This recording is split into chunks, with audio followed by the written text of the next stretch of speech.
always have to keep going to another level.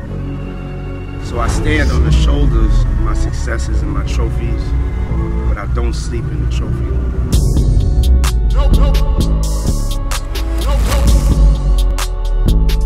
No sleep. What up, it's Los Antonio. Welcome back to No Sleeping in the Trophy Room, the conversation fueled by motivation, experience, and truth. And I'm extremely excited to be joined by my guest today. This man right here is a marketing genius, a style icon, and he's using his influence to promote health and wellness. I'm talking about the one, the only Upscale Vandal. What's up, man? What's going on, You mind man? if I use that for my bio? Absolutely. I want to No copy that problem. verbatim, man. I don't know if I can live up to those things. Thank you so much for taking the time to step into the trophy room. Nah, man. Thanks for stepping into my trophy room, Yeah. into my torture chamber. We here at Reload. Yes. You know, my brother, Dr. Ryan, right here. What's going on, man? Welcome. Absolutely. Thank you so much for letting us come through, man. I would love to hear more about the gym and about all the amazing work that you guys are doing here. Yeah, man. Reload's just about health and wellness for everybody. We want Mike's story to be the story for everybody, where it's an inclusive thing, health and wellness, and fitness and physical therapy. So getting people out of pain, getting people active, getting people healthy.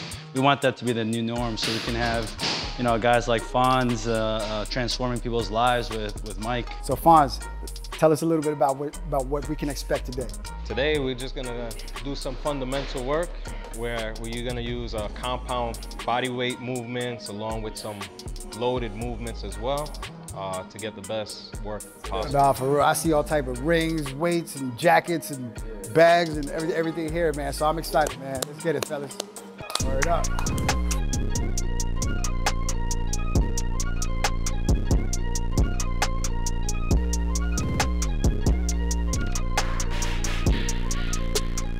Going up though, right? We going up. Let's go. Going up? All the way up. This is the secret, people. Don't let your trainer bully you. You know what I mean? He be wanting to throw weight on. If you don't feel like you're ready for that jump, don't go. It's not for play. It's not for play right now. Yes, sir. Yes, sir. Yes, sir. Yes, sir. This is what happens, you know what I'm saying? We let them get a little ahead, you know what I mean? Los is over here ripping through his set.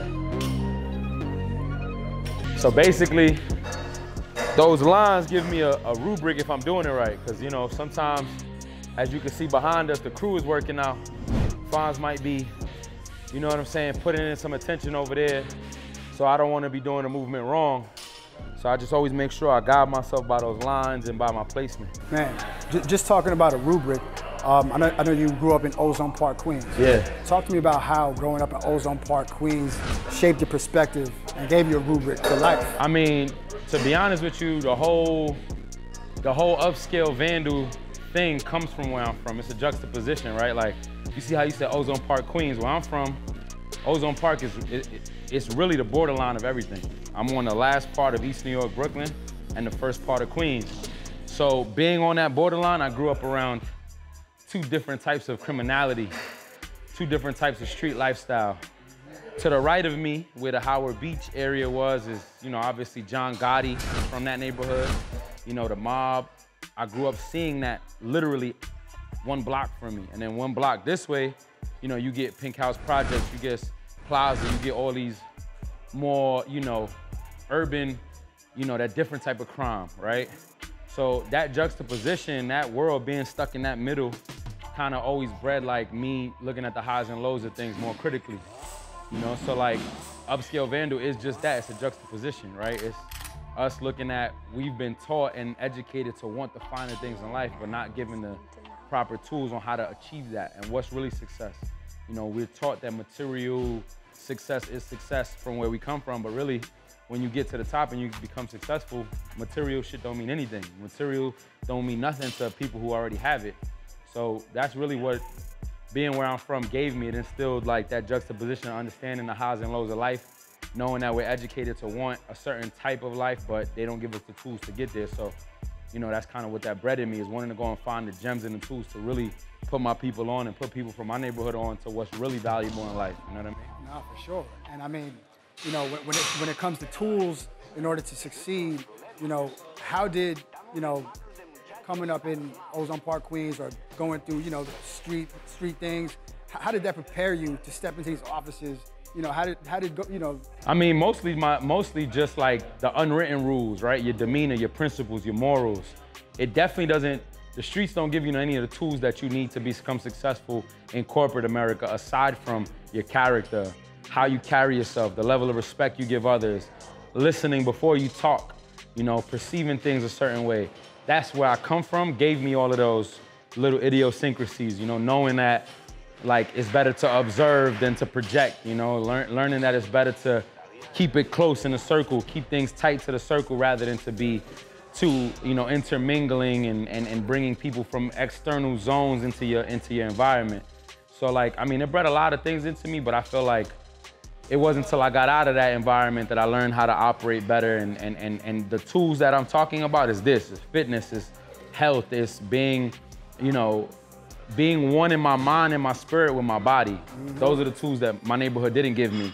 I've never talked about this at all, but I really connected with your story because before I came into Bad Boy, that's where my background is in, 10 years at Bad Boy.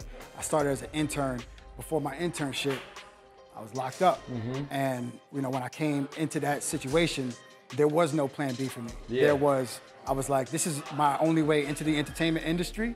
I have to harp on it, I have to make this work. This has to work. You know, but that was bred into you from going into that, right? Like I was locked up as well, and that gave me that same despair, right? I knew that the life I was living or the life that I was attaching myself to only had two endings, and I faced one of the lesser of two evils. So when I came back, I figured, you know, either I'm gonna keep living this life and go to the graveyard, or I'm gonna switch up and apply everything that I was able to pull out from this life into a new trajectory. And that's what I did, you know, like you said, you put 10 years, right? You built a career for 10 years that helped you layer the education you had from the street, right? What you circumvented in the street. Same thing with me, like I dodged so much of those things that now I look back and I'm like, how do I make the education of what I missed, how do I capitalize on that information? You know, a lot of the times where we come from, we learn all of these really valuable life lessons, but we don't apply them, right? From loyalty to morality to what's right and wrong to, you know, even just how you deal with your friends. Like, you can't ever expect to be successful or to radiate a certain energy if the circle and the company you keep isn't on that same page.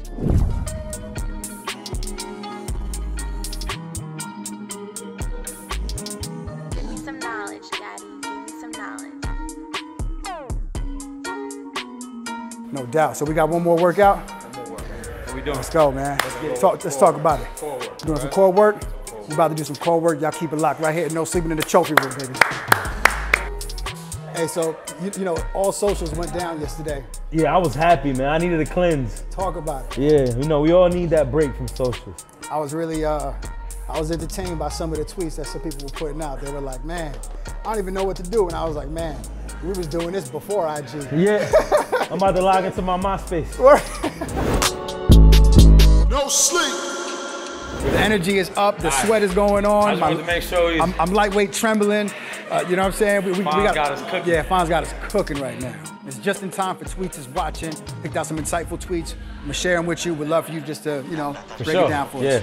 So this first one right here is from March 3rd, 2021. You said, it's such a dope feeling to see folks achieve their dreams. I remember walking Bad Bunny into Complex Con in 2017. People barely knew who he was, and today he sent me his first sneaker.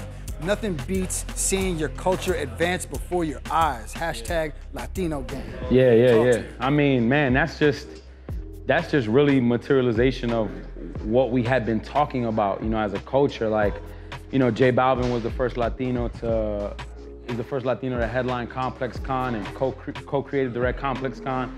But that started 4 years ago, you know, at the second Complex Con where he had his own booth, you know, where we had collaborations with MCM, you know, a luxury leather goods company collaborating with us at Complex Con.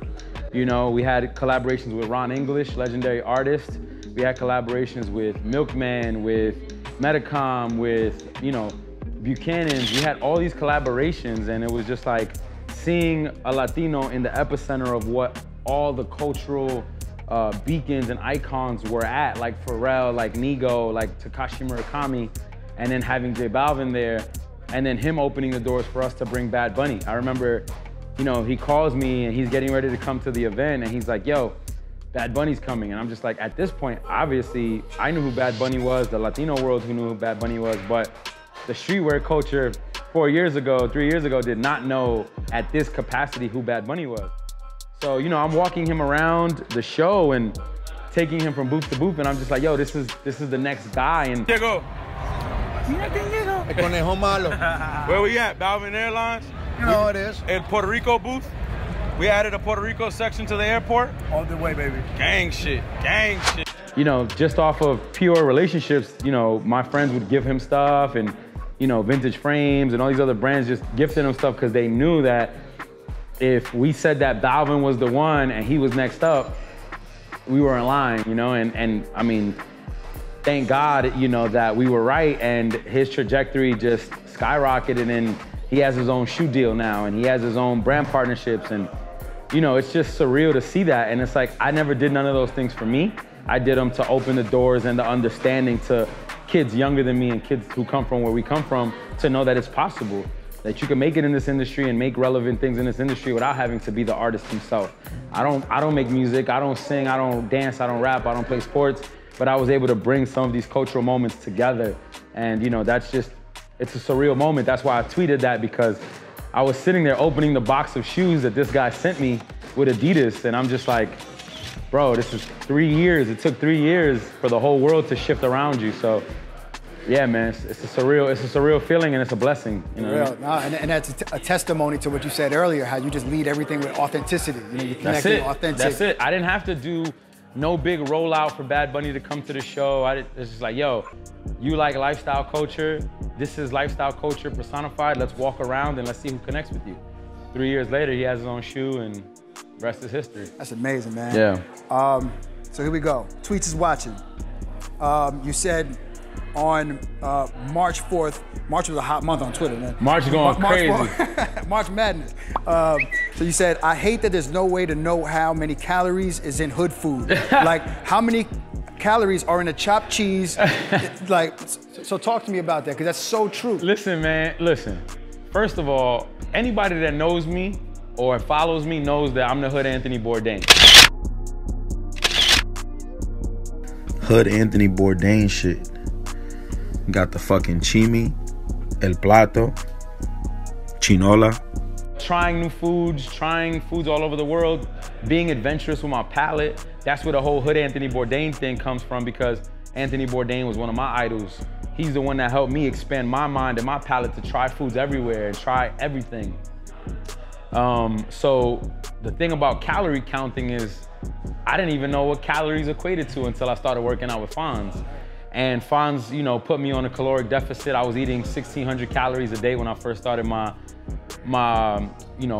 journey, my transformation journey. And when you start looking at calories and you say, okay, each one of my meals is 400 calories, but I want to eat a bandeja paisa or chicharrones or a chopped cheese or a beef patty with cheese or whatever we eat in the hood, Dominican food, bodega food, ain't no calorie count on that. Now, if it is, it's never unison or accurate, because we have a lot of seasoning, a lot of sodium, a lot of salt, a lot of, you know, sazon adobo, and there's very little caloric information on that. For all my viewers out there, if you go to any urban area in a big major city and you find yourself a Dominican or a Spanish restaurant, you ask for a lonche, it's the food that's on the steam table that they fit into that one little metal tin, and they just put rice, beans, and whatever meat is on the table, and it's usually $7. So don't pay over $8 for a lonche.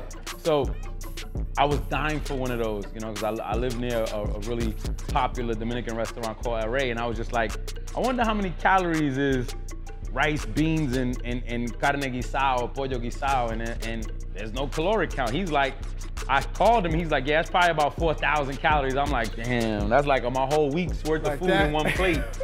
So yeah, man, like, I just wish that, and I think I might just put that out there where we're gonna build some food options in the hood that explain your caloric breakdown. Even though they're high, at least you know what you're eating. You know what I'm saying? Rice, beans, and carne guisada should be 600 calories or 700 calories, and we gonna work towards that. Man, Got a couple tricks up my sleeve. Yeah, I love that. You know what I'm saying? I gotta try to open the doors for more culinary arts in the healthy field for Latinos. You know what I mean? It's big, and you know, it's on us to share as we learn. That's how I got here. So bet, Tweets is watching, Upscale Vandal. You're saying You ain't saying nothing crazy yet, so I'm good. Oh, I was a little man. worried. Nah, you might have backed out one of them late night tweets. Nah. So I'll be getting off the handle. So we got, this is April 9th, 2021. You said, be wary of people who always talk about the goal, but never talk about the process. Yeah. If you hear how rich and successful they want to be, but you never hear them talk about how prepared they are or willing to work through the struggle, just know their intentions are off. Yeah. Talk to me about I mean, that. it's simple, man. Like, think about it. Growing up, right? What are we taught to think or how to approach things? How much money you want to make a year? What car you want to buy? How big the house is supposed to be? Not one time do they tell you budget, approach, strategy, you know, preparation. If I gave you $1 million today in cash, would you be prepared on how to save, spend, report your taxes? None of that. They don't give us none of that game. They just tell us want more, ask for more, hope and aspire for more. They don't ever tell you prepare yourself for what you're begging for. You know what I'm saying? And it's like, I realize that a lot of us are miseducated, and I don't want nobody around me that doesn't understand that greatness is a process. You know, the big homie Emery made that phrase into a lifestyle. Greatness is a process means that, yeah, you could want to achieve all these goals. Yeah, you could want to be the richest or the flyest or the most successful or the most, but nobody wants to be the most prepared or the most financially sound or the most structurally or strategically prepared or sound to manage what comes with the money and the success. You know what I'm saying? A lot of the times people don't realize, yo, I just need 5 million. Okay, do you need 5 million tax-free? How do you make it tax-free? How do you make that 5 million make money for you? How many millionaires do you know went broke from where we come from? Yeah. Think about that. Yeah. You know what I'm saying? Look at our idols that we look up to in sports and music. How many of them is really living right now? How many of them are in the places that they could be if they would have managed their money better? I know personally, more than 5 that I can count on my hand, multi-millionaires that are broke right now.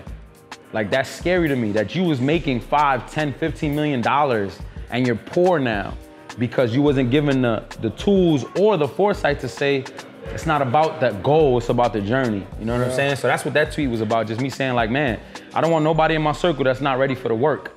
I don't want to hear about how you want to get to this or how you want to achieve that. I want to hear how you're going to get there.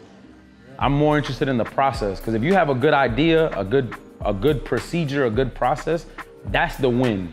You know what I'm saying? Intellectual property is the win, not the end goal, not the licensing fee. It's what you have and how you structure yourself to get there. You know what I'm saying? Yeah. Greatness is a process. It's a process, man. Shout out to Emery Jones.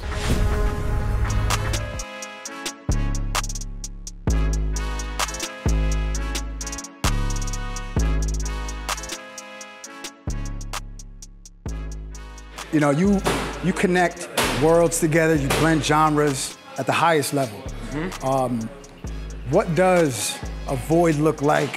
What does opportunity look like on a high level when you're connecting worlds? A lot of people wonder what the Vandal group does, and it's like, people ask us how to quantify the marketing we do. And it's like, marketing to us, the way I succinctly describe marketing is like creating a language between a product and a consumer. That's what marketing is to me. So in our world, we bridge those gaps, we make those connections on the highest level or the lowest level by bringing authenticity from one point to the other. Fonz is really a sneaker guy. He's really a sneakerhead. He's really a collector from the era that the sneaker culture came from. But he's a fitness guy. So how do those two worlds meld, and how do we take that idea further? Very simple. It's easy to speak to a lifestyle sneaker consumer and say, hey, I know you want to fit into better clothes. I know you're looking at that more designer fit. You need to be losing the weight to get trim there. How do you do it? Look, you can still be fly at the gym. You can still listen to the same type of vibes you at the gym. You don't have to devote yourself to be this new gym rat looking guy and to get healthy. You can do it at your pace, at your volume, you know what I'm saying? And that authenticity is always my connectivity tissue. It's always how I bridge a gap, it's realness. So when I do those connections, those brand partnerships, I always look at the realest point between the two and try to bridge that. Real gems going on right here. No sleeping in the trophy room. The Vandal Group will send you the invoice. Oh, it's coming. We're gonna get back to work. And you paying for my gym time today.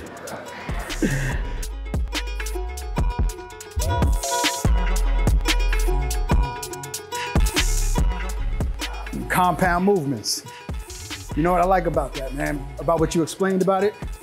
Is that you know when it's not compound no more. If you're not doing it the right way. Hey, yo, Upscale, man, I gotta ask you a question, dog. Yeah. I read that you had Jay-Z posters, Rockefeller posters in your room. It's crazy. And, you know, you walk in the Roc Nation offices, hallways, you're doing business there. You know, how much of that is manifestation from you hanging posters of idols to working with these guys? I don't want to sit here and lie to you, man. Like, if it's one thing you'll know, you'll never hear exaggeration from me. To this day, it's still surreal and culture shocking to me to be a part of the Roc family. You know, first and foremost, shout out to Emery Jones. That's my big brother, that's my mentor, that's my life coach. You know, Emery is the reason that, you know, the Roc system embraced me like family. I grew up, like you said, the entire Rockefeller family on my walls. I didn't have no posters of basketball players. I didn't have no posters I didn't have no posters. It was just, to be honest with you, Jay and Rockefeller weren't even up as posters because I was a fan. It was motivation. When I'm looking at them Bentleys and that taste level that they brought to the culture, from Cristal champagne to platinum over gold and all the little details that I learned growing up through them, that's who I wanted to emulate. But as I grew up, I realized how much strength and knowledge they had of the business, how much strength and knowledge they had regarding their independence, what it meant for Rockefeller to be independent and put out such a legendary album that was culture shifting independently. You know, and that, as I grew up, I learned more lessons from them.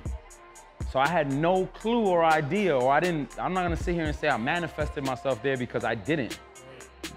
I feel like divine timing, focus, dedication, authenticity, and my passion brought me there.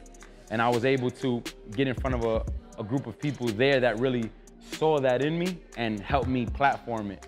You know, a lot of people don't realize this, but, you know, Jay was one of the first people that supported me actually leaving the Roc system. You know, when I worked at Roc, I was the sales director for Billionaire Boys Club for Pharrell and Jay. And then in the interim of being there, I launched a brand called All Noir with my friends that shifted the entire paradigm of fashion, you know? And Jay was the first one that gave us an opportunity when he did his Barney's collab. So Jay took our brand, an up and coming brand, that wasn't tried and tested yet, and put us in the mix of Balmain, Balenciaga, Rick Owens, Who's and Buzz, Lon Von, Alexander Wang, and just was like, you in this with us. How'd that make you feel? It changed my life. You know, the date that we started on Noir is tatted on me for a reason, because that brand and the acceptance and the understanding of what high fashion was and being stamped from Jay and Barney's and these people kind of, you know, Kanye was wearing my stuff, like, it was crazy, you know, it was crazy. And like I said, I didn't manifest it. It happened in divine timing because, you know, then Planes launched. And Emery asked me to come assist on Planes, so now I'm a part of the Planes movement. Now you can't go anywhere in the United States without seeing that crown that Roc Nation had is the stamp of approval in the hood. Absolutely. And I was a part of that growth, you know, so I'm not gonna sit here and say I manifested it, but I say like divine timing and all things, you know, all things fall into place if you stay consistent and you stay focused on your goal. And that's what I did, you know what I mean? I love that, much respect, man. Oh, I man. love that, I love that, for real, man. Of course. So let's say less, man. We got, Finish the set. What we got? We got one more, the last one? You got this. Let's go, baby. Ready? Too easy. All right, bet. So Mike, how we close out all these episodes is with your champion's mantra. Your champion's mantra is, you know, just a phrase or a saying or something like that you live by, you know, every day just to remind yourself, you know, that there is no sleeping in the trophy room. Is there a phrase or something like that you live by, your champion's mantra? Man, it's two, honestly. I mean, my champion's mantra from the big homie down is always greatness is a process, you know what I'm saying? I understand that every journey I put myself on is gonna be, might be drudgerish, might be long, but I know it's at the end of that journey. And I know that the workload and the journey itself is the real blessing and the gift in what I'm doing. And the end result is just the, you know, the blessing, the byproduct, the cherry on top, you know, the goal. But, you know, really learning the process and falling in love with the process is my champion's mantra, because that's what makes you a winner for real. Is being in tune and absorbing and appreciating the struggle, feel me? And the other one that's mine and not from the big homie is, you know, you never get what you're worth, you only get what you negotiate, you know what I mean? And like that comes to everything in life. Whether it's this gym or whether it's your job or whatever it is, don't ever expect something to be handed to you because you're that person, nah. You gotta go and make sure you negotiate, you work towards, you vocalize what it is that you want and who you intend to be and how you intend to be accepted and perceived. You know, so don't expect nothing to be handed down and just be given to you because you think you deserve it. You know what I'm saying? You don't get what you deserve, you get what you negotiate, you get what you work for, you know what I'm saying? So those are my two champions mantras. Believe that. Well, yo, it's been a great day. It's been a great workout. Big shout out to the team. Yeah, my man Fonz. Yo, Fonz, man. Fonz, a trainer, my brother, you know, it's changed my life. Shout out to the whole team, Dr. Ryan, Dr. Andy, everybody over here at Reload who gives us the facility and the chamber to really get this pain in. But you know, I always put a suit on because I like to get one last little warm up before I leave the gym. That's my aura. So we gonna hit this run, we gonna hit this little treadmill, me and you, and I know we got our run clubs independently. Absolutely. Let's go see who get it in on the sprint side, you know what I mean? Yeah. Thank you again for having me, man. What you're doing is inspirational. Thank you so much. The conversations you have and you're having for our culture are important. You know, I decided to come in and work with you because, you know, you are going to be the vehicle for these people to get their ideas and their confidence and their understanding of what it's like to be healthy and fit, you know what I'm saying, on this show. So, you know, I'm just really grateful that you allowed me a platform to speak on and, you know, keep doing what you're doing, man. You're inspiring a lot of us out here, man. Thank you so much. Let's get on this treadmill on. Let's see who got the legs, you know what I'm saying? Let's go, baby. Run Club gang, you already know.